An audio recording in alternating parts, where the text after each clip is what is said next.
I think that every new year we're all wanting to say, how is my life mattering? How do I want to prioritize my life?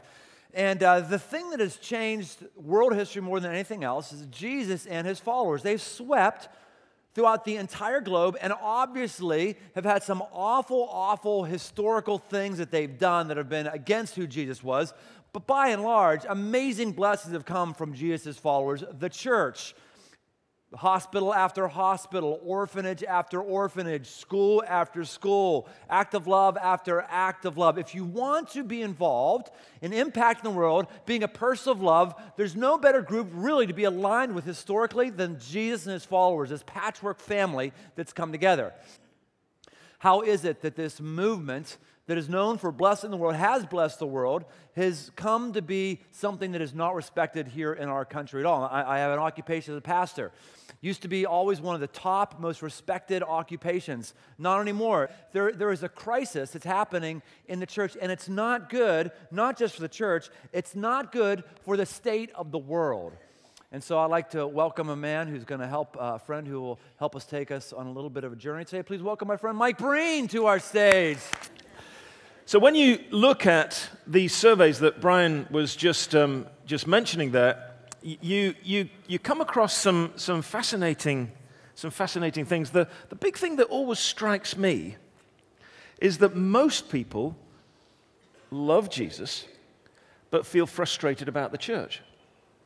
And particularly as you get younger, if you take that survey amongst the younger generation, it's very marked the way that people view Jesus and view the church. It's almost like they view Jesus and the church as completely different realities.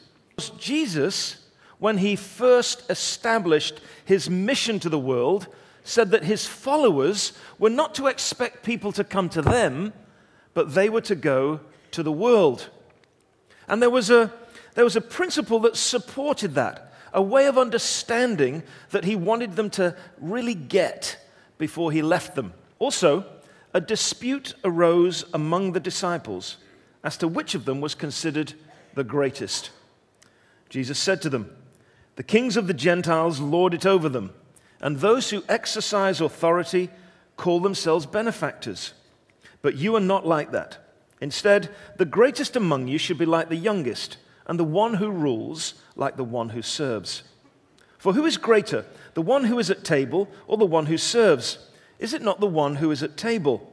But I'm among you as one who serves. You are those who've stood by me in my trials, and I confer on you a kingdom, just as my Father conferred one on me, so that you may eat and drink at my table in my kingdom, and sit on thrones, judging the 12 tribes of Israel." Jesus wanted his disciples to have a completely different approach to the approach that they could see in the leaders of the world. I want you to function in a different way. I want you to function as a family having dinner together, pretty much as they were right there as he was talking. And he said, I want you to function as equals to one another, serving one another, so that you take the position of the person that's least within the family, the servant or the youngest. But he said this, he said, look, I don't want you to take that position because you think that you're no good. I don't want you to take this position of servanthood because you think that that's the only place that you can take because you're not a very valuable person. I want you to understand something. My Father has given me a kingdom, and he's made me the king. And I'm giving you that kingdom, and I'm sharing with you my kingship. So as you serve, you know that you're not ever going to lose anything because you've already got everything. You're starting from a position where you're already royalty. And because you know you're royalty, you can function with servant hearts towards one another. And so he launched his church through his disciples, functioning in this entirely different way of leading.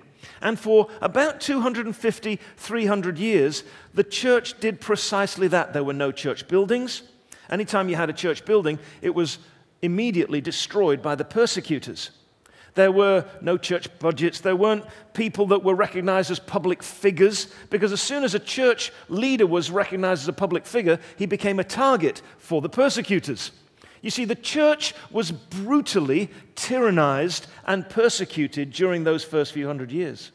In that context of severe persecution, the church grew to become the single largest grouping within society, so large that it was impossible to mistake them any longer. Emperor Constantine, he noticed them, and so immediately he enacted the Edict of Milan in 313 AD. The Edict of Milan said that Christianity was now the state-sponsored religion, and it was the religion of greatest status and favor within the empire. Suddenly, the church leaders became members of the nobility. For the next 1,000 years, society in Europe, Christendom, was really dominated by the church. And the system was called the feudal system. And what this meant was the people at the top owned everything.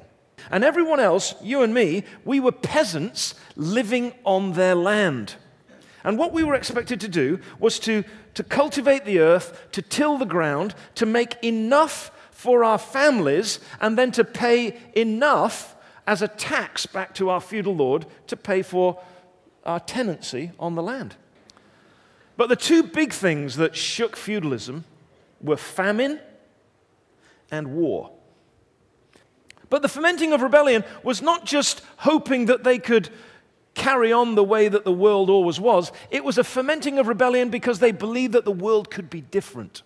In Europe, everyone decided that everyone needed to be a peasant and we needed to get rid of the aristocracy. In America, everyone decided we need to get rid of the peasants and everyone can be a king. Americans are really people who've decided that the world ought to be different. But here's the thing.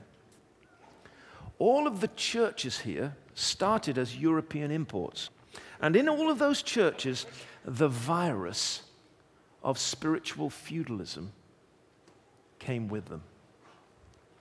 And so the pastor was given power, and he was expected to provide for his flock. That's peasant talk. That's peasant talk. It's not Jesus talk. Jesus says this to you. I've given you my kingdom, and I've allowed you to share in my kingship. You're not peasants. I want you to know that you have it all. It's all yours, and you have equal access to the table that is overflowing with God's bounty. You don't need someone else to provide for you. You've got equal access yourself. And because of that, I want you to serve one another willingly. And I want you to serve other people who don't know me gladly. And I want you to take on this great project because you are kings. You are queens. Do you see that? Yes. It's entirely different to this peasant mentality that says, someone else has got to provide for me. The church is so incapable, it looks, of responding to all of the change that the world is in.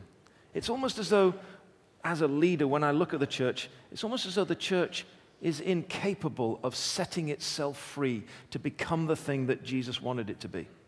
The thing that Jesus said at the very beginning is, I want you to serve as members of a family. What can we do today? We can take Jesus home with us and have church at home. We can take Jesus home with us and live as his followers in our families.